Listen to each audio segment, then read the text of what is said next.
Será que mesmo a guerra tem limites? Estes soldados estão aprendendo que sim. Numa minúscula vila no leste do Congo, o Comitê Internacional da Cruz Vermelha organiza palestras para falar de guerra com aqueles que participam dela.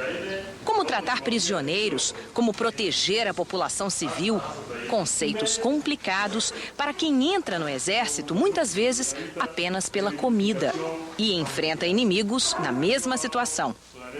Este comandante do RCD diz: nossas batalhas mais ferozes foram com os homens de Kabila e com os Mai-Mai.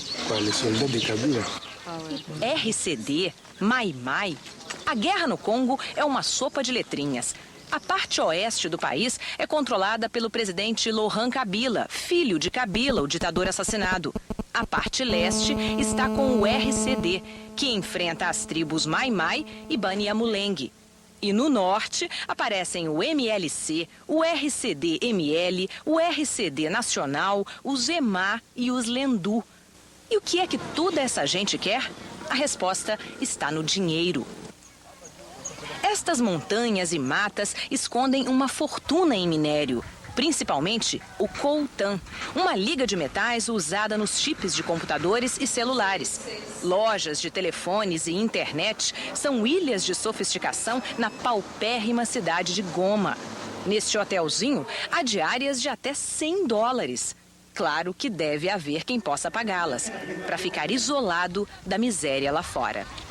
A guerra e a miséria quase sempre caminham juntas e é justamente isso que faz do Congo um dos países mais pobres do mundo. Só nesta região leste do país, de 98 a 2001, 2,5 milhões de pessoas morreram nos conflitos ou de doenças relacionadas à guerra. São mais de 1.700 pessoas mortas todos os dias. Morre o indivíduo, aniquilam-se culturas. Os Turkanas já foram a maior tribo da África Oriental. Viviam no norte do Quênia e no sul do Sudão. Os colares para as mulheres eram sinal de status na sociedade. Os homens ainda se lembram e me contam quantas batalhas enfrentaram usando essas pulseiras, na verdade, lâminas afiadas. Hoje parecem brinquedos perto das metralhadoras dos guerrilheiros. E a cultura turcana vai sendo vendida como souvenir para turistas, junto com saquinhos de amendoim que as mulheres oferecem nos vilarejos de fronteira. Aqui também a guerra é econômica. Norte e sul do Sudão disputam principalmente o petróleo da região. O único oleoduto construído até o momento transporta 250 mil barris por dia. Mas toda a área já está cedida em concessão para companhias franco-belgas, suecas e austríacas, canadenses, chinesas. Enquanto isso, os nueres, por exemplo, que sempre viveram no Sudão, não querem mais que os descendentes usem as marcas tribais características no corpo, para que assim possam se misturar nos grandes centros, como Nairobi, a capital do Quênia. Vão acabar mendigando uma moeda de dólar ou se somando à multidão de crianças que passam o dia cheirando cola nos parques. Resistir aos efeitos da guerra é o que faz todos os dias esse professor na vila de Rutshuru, no Congo. A biblioteca da escola já foi saqueada por milícias dezenas de vezes e dezenas de vezes ele a reconstruiu pedindo doações. Professores convidados dormem nestes colchonetes, comem o que há e ajudam a alimentar de conhecimento os novos alunos. Em 10 anos, 230 foram formados. São 230 vozes a mais para disseminar a mensagem que o Comitê Internacional da Cruz Vermelha transmite nestas palestras. A de que mesmo a guerra tem que ter limites.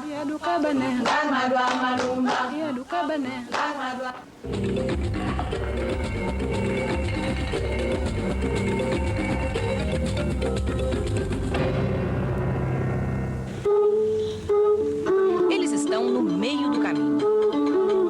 A terra natal ficou para trás. O país onde vivem não os quer. Estamos num dos maiores campos de refugiados do mundo, o campo de Kakuma, no Quênia, bem perto da fronteira com o Sudão. 80 mil pessoas moram aqui. Gente que fugiu da Somália, da Etiópia, de Uganda, de Ruanda, do Burundi, mas principalmente do Sudão. É de lá que veio Mônica. Ela era uma criança quando chegou, mas lembra-se de por que a família saiu de lá. A guerra, a seca, diz ela.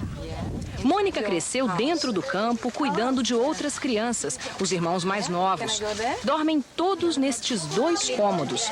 23 pessoas vivem da comida distribuída pelas organizações não governamentais. O almoço de hoje está na panela. É feijão? Pergunto. Sim, diz Mônica. Só feijão? Só feijão. A comida é pouca, a liberdade menor ainda. O que era para ser temporário virou situação definitiva. O campo de Kakuma nasceu há 11 anos, no auge da guerra entre o sul e o norte do Sudão. A guerra ainda não acabou e o campo virou cidade. Tem comércio aberto, lojas de música, cafeterias, cabeleireiro. Tem cadeia. Aqui são presos os que cometem crimes dentro do campo. Mas como não respondem às leis do Quênia e não estão em seu próprio país, não se sabe ao certo quem vai julgá-los. E a vida vai passando. A morte chegando e ampliando a área do cemitério de Kakuma. Um rio passa no meio do campo. Mas como a época da seca engole a das chuvas, o leito virou passarela, onde as pessoas vão e vêm.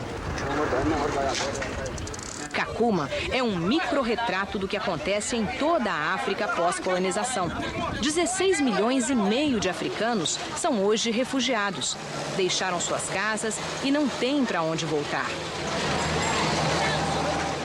Preferem tentar as grandes cidades, onde imaginam que possa haver alguma oportunidade. Enganos. As cidades africanas estão cada vez mais isoladas do resto do mundo. A participação africana no comércio mundial caiu de 3% nos anos 50 para menos de 2% nos anos 90. Do mundo desenvolvido, a África só tem notícias que evidenciam ainda mais sua própria miséria. É assim em toda a África Central e Oriental, inclusive em países que seguiram um caminho político historicamente distinto, como a Etiópia.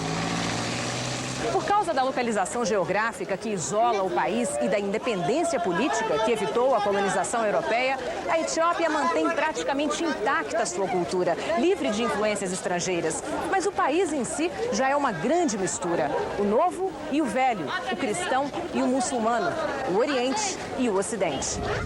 Aqui não se fala inglês ou francês, nem o italiano, apesar da invasão comandada por Mussolini entre 35 e 41.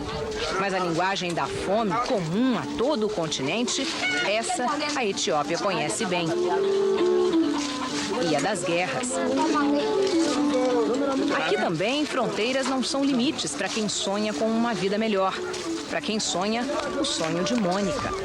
Criada nos limites do campo de Kakuma, já que o governo do Quênia não quer legalizar os refugiados no país, ela chega aos 18 anos sem saber direito quem é. Conta que o pai está arranjando um casamento para ela, com outro refugiado. E onde você quer morar? Longe daqui, diz ela. Mas onde, eu insisto? Na América, responde ela, envergonhada da própria ambição. E completa, eu não quero viver na África. Eles estão mesmo no meio do caminho. A cultura a que pertenciam já não os identifica. O lugar que deixaram é passado. O futuro de sonho ainda não chegou e pode não chegar nunca.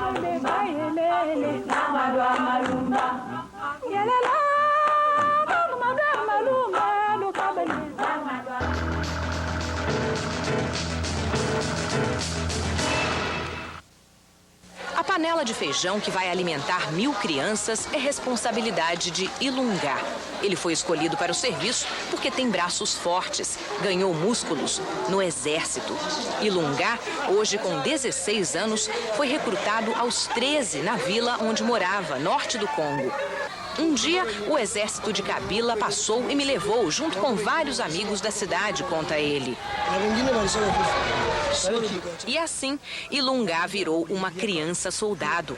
Coisa comum na África. Encontramos muitas durante a viagem. Meninos que, obviamente, não têm tamanho para o uniforme que vestem. São recrutados justamente porque têm menos noção do risco que correm. Não sei quantas pessoas matei, eu só atirava no inimigo, confessa Ilunga, que só trocou o próprio uniforme pelo avental que usa hoje, graças a um programa do Comitê Internacional da Cruz Vermelha que resgata crianças dos exércitos guerrilheiros e as traz para o centro Dom Bosco de menores perdidos. Aqui, cada uma destas 1000 crianças tem sua própria história de morte e separação. É muita vida para tão pouca idade. Estas crianças venceram muitas guerras, mas já eram sobreviventes bem antes disso. Elas venceram as estatísticas. Nesta região do Congo, em várias cidades, 75% das crianças morrem antes de completar 2 anos de idade. As que sobrevivem perdem cedo a ingenuidade. Mal aprendem a andar e já levam nas costas os irmãos mais novos, enquanto as mães trabalham. Talvez por isso, muito novas, elas já tenham aquele ar desconfiado e evitem o que não conhecem. Faíla e seus 5 irmãos estão no centro Dom Bosco há 5 meses. A família se separou durante a Guerra Civil no Congo. As crianças ficaram com a mãe, que acabou morrendo. Mas elas conseguiram localizar o pai na capital, Kinshasa. E para isso, usaram cartinhas, como estas. São as mensagens da Cruz Vermelha. Com o nome, a descrição da pessoa procurada e um endereço, mesmo que antigo, voluntários locais caminham até 80 quilômetros todos os dias na África toda para cumprir aquela nobre missão de todo carteiro. Pergunta daqui, investiga dali. Eles acabam encontrando. Kahama, este rapaz que mora num vilarejo no leste do Congo, acaba de receber notícias do irmão mais novo, de quem também se separou por causa da guerra. Meu irmão está morando com um tio e está estudando, diz ele. A pesquisa pode demorar anos, mas dá certo. Faíla, que chegou ao centro Dom Bosco desnutrida e doente, hoje dá show em festinhas. Ela e os irmãos vão reencontrar o pai em 2 semanas. O tempo é mesmo remédio para tudo. Apesar de estarem todos perdidos, apesar de terem visto o que nenhuma criança merece ver, aqui eles têm o mínimo: um teto e comida. O feijão, feito por Ilunga, que também vai reencontrar o pai antes do fim do ano. É só feijão, com arroz, mas, como se vê, temperado com alguma esperança de futuro.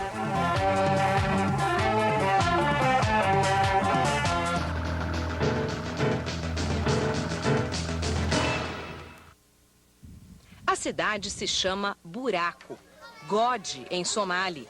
E, na verdade, nem chega a ser uma cidade. No meio do deserto da Etiópia, numa região habitada por nômades da Somália, a fome uniu as pessoas em comunidade. Gente que cansou de vagar pelo solo árido, vendo os animais morrerem de sede. Em Gode, o buraco, não há luz nem telefone. Todos os produtos trocados no mercado local são contrabandeados da Somália. Nesse pedaço esquecido do mundo, digno de nota só o cemitério. Ninguém contou, mas é provável que o número de mortos supere o dos vivos. Esta região de Gode foi a mais afetada pela última seca do ano 2000. Não houve colheita, os animais não resistiram e, sob um calor de mais de 40 graus, milhares de pessoas morreram aqui. Estima-se que em toda a Etiópia tenham sido 10.000 os mortos. E a experiência dos anos anteriores ensina que depois de 2 estações em que deveria haver chuva, mas ela não vem, a fome toma conta do país. E é exatamente isso que pode acontecer na Etiópia, de novo, dentro dos próximos 2 meses. Mas há uma guerra em curso contra as vontades da natureza.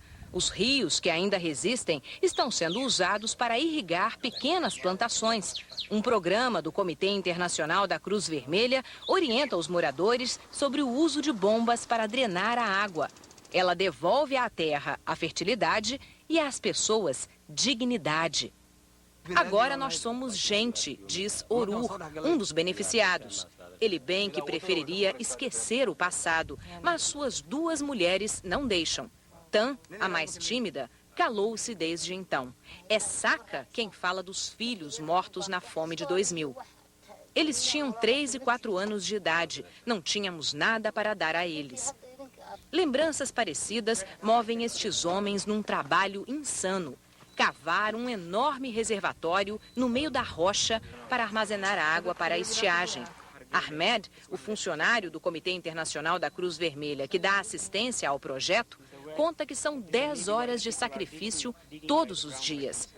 Às vezes, eles trabalham de noite para evitar o calor e tiram pedra pura. Cavar um buraco no buraco, brigar pela vida. Que vida é essa? Muitos devem se fazer essa pergunta. Muitos não acham resposta e ocupam o tempo à espera da seca, mascando chat. Esta planta, que tem efeito calmante, tira a fome, abranda o cansaço e o sono. Faz com que, por algumas horas, eles se esqueçam de que estão em God e de que a chuva não virá. Mas virá a irrigação, virão os reservatórios e este pode ser um lugar cheio de vida, diz o verso do menino. Não parece um repente? Talvez as tragédias nos aproximem a todos. A crença em dias melhores, esta certamente é a mesma. Afinal, God, o buraco em somali, também é quase God, Deus, em inglês. É o que diz a canção do menino. God, a cidade esquecida pelos homens e protegida por Deus.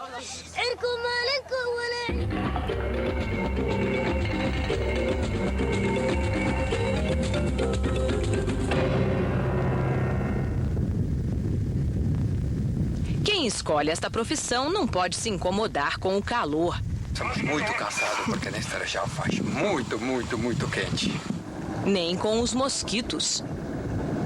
Tem que estar pronto para missões como trocar o pneu do carro, esquecer os prazeres da boa mesa e saber que talher não é coisa fundamental em alguns lugares. Tão nobre missão, tão espartana a vida. Quem escolhe esta profissão é porque gosta de gente. O ortopedista Carlos deixou o conforto de sua casa na Colômbia para trabalhar num hospital de guerra na fronteira do Quênia com o Sudão. Morre de saudades das duas filhas. Não é fácil, não, mas acho que esta é minha última missão sozinho, sem a família, diz ele, que trabalha para o Comitê Internacional da Cruz Vermelha. Assim como Fáuzia e Gianni, na Etiópia. Ernest, no Congo. Mark, no Quênia. Todos deixaram alguma coisa para trás para ajudar outras pessoas que perderam mais ainda. Ingrid, chefe de enfermagem no mesmo hospital de Carlos, diz que a escolha não é para qualquer um. Você fica longe por 6, 8, 9 meses. E é claro, se você não pode lidar com a distância, então esse tipo de missão não é para você. E você tem que voltar para casa. Acontece, mas incrivelmente, a maioria se acostuma. As acomodações são até confortáveis para uma área como essa, que não tem nenhuma infraestrutura, mas tudo bem simples. Todos os quartos têm mosquiteiro, o que aqui é fundamental por causa do mosquito transmissor da malária. Essa é uma região endêmica. Os banheiros tem apenas o necessário, como num acampamento. A água é fria. O mais importante são as questões de segurança. Nesse cartaz aqui, por exemplo, está escrito: em caso de tiroteio próximo, desligue a luz, deite-se no chão, mantenha o seu rádio de comunicação interna no canal 1, não fale, a não ser que você esteja ferido ou em perigo. Em regiões como esta, Loukichoke, no Quênia, há sempre o risco de estourar um conflito. Nos carros do comitê, um adesivo indica que armas são proibidas. E não é à toa. Nestes barracos, a comida pode ser coisa rara, mas pelo menos uma arma todos têm. Alguns dos alojamentos das organizações de ajuda humanitária já são construídos com um bunker, um lugar onde os funcionários podem se proteger em caso de bombardeio. Que vida! Leva a gente a se perguntar: Por que eles fazem isso? Porque estou ajudando e isso me realiza, responde Ernest no Congo. Porque depois do tratamento, eles têm mais chance de uma vida normal e isso me deixa feliz, explica Tsagai, na Etiópia. Porque recebemos pacientes em situação muito ruim e depois de 2, 3 dias, eles estão andando e isso é muito significativo, argumenta Ingrid, no Quênia. Mas para viver a vida dos outros, eles abrem mão da própria. Carlos só liga para a família uma vez por semana. É que a ligação do telefone por satélite é cara, $2 por minuto. Tudo bem em casa? Pergunta. Não, responde ele. Fiquei sabendo que uma tia muito querida morreu há 5 dias. Como ele mesmo disse, não é fácil. Mas apesar disso, ele quer continuar e tentar agora uma missão para onde possa levar a família. É que o trabalho desafia, mas apaixona. Limita, mas recompensa. Erneja saiu da Eslovênia para atuar como voluntária, cuidando de crianças órfãs no Congo. Era para ser uma missão de 3 meses. Virou uma missão de vida. Não vou mais conseguir trabalhar com computadores como eu fazia antes. Aqui você dá muito, mas o que recebe de volta é muito mais. É isso que eu quero para minha vida. Ok.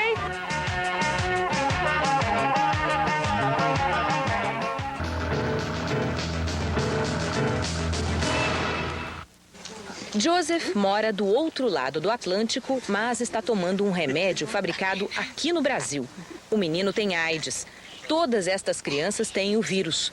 Todas nasceram no Quênia, filhas de mãe HIV positivo. São 11 mil meninos e meninas em todo o país nesta situação. Muitos acabam como Joseph, abandonado aos 2 anos num beco imundo da capital, Nairobi, quando já estava bem perto da morte. Mas poucos têm a chance que ele teve. O Hospital Niumbani, que o acolheu, abriga outras 85 crianças e todas tomam remédio feito no Brasil. São doações, como esta do Laboratório Farmacêutico do Estado de Pernambuco. O medicamento transformou Joseph numa criança tão traquina quanto qualquer outra de sua idade. Mas, quando tiver mais idade, Joseph será mais um na legião de 25 milhões de adultos com AIDS no continente. Se ele não tiver dinheiro para comprar o remédio, ele pode morrer? Pergunto ao padre americano que dirige a instituição. É isso que vai acontecer, infelizmente. Eu nem penso no futuro. A gente aqui vive o dia a dia e faz o que pode. O que eles podem já é muito. Carinho, proteção e comida limpa num continente em que muitas vezes nem comida há. A penúria reduz o tempo na guerra contra a doença, que tem vencido. Por isso, as campanhas de prevenção são cada vez mais chocantes. Mas prevenir-se de qualquer coisa que seja num ambiente tão hostil não chega a ser prioridade por aqui. Esta cidade no Congo não tem água, a não ser a que vem do lago, contaminado. Mas se não beberem desta água, que outra então? Postos de distribuição de cloro foram montados perto do lugar para evitar a cólera. Mas há lugares em que realmente não é possível pensar em proteção. Nestas comunidades completamente isoladas no interior da Etiópia, a água é um bem tão raro que talvez por isso mesmo, quando a encontram, as pessoas não se preocupem em tratá-la. Frequentemente crianças morrem de diarreia aqui. Desnutrição e pneumonia também são comuns. Mas a doença que mais mata nesta região ainda é a malária. Em vilarejos remotos como este, o Comitê Internacional da Cruz Vermelha treina uma das mulheres da comunidade como enfermeira local. Amba deu à luz um bebê há 15 dias, mas não há tempo para resguardo quando tanta gente precisa de ajuda. Num curso de 5 dias, ela aprendeu a identificar os sintomas das doenças mais frequentes e, como ninguém sabe ler ou escrever, o número de pílulas que ela vai receitar vem desenhado no papel. E qual é a doença que você mais trata? Pergunto. Malária, responde ela sem pensar. Nesta enfermaria do Congo, todas as crianças têm a doença. A malária mata 3 milhões de pessoas todo ano na África, 75% crianças. Elas, mais uma vez, as que mais se ressentem do rigor da vida africana. Joseph, por enquanto, está salvo. e por uma iniciativa brasileira. Mas ainda há muitos outros Josephs, Lauras, Davids, Pauls, Beatrices.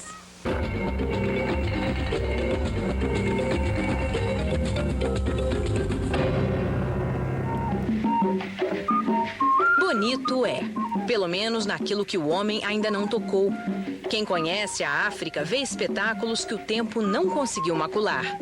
Triste também é, mais do que a tristeza da miséria, a da ausência de dignidade.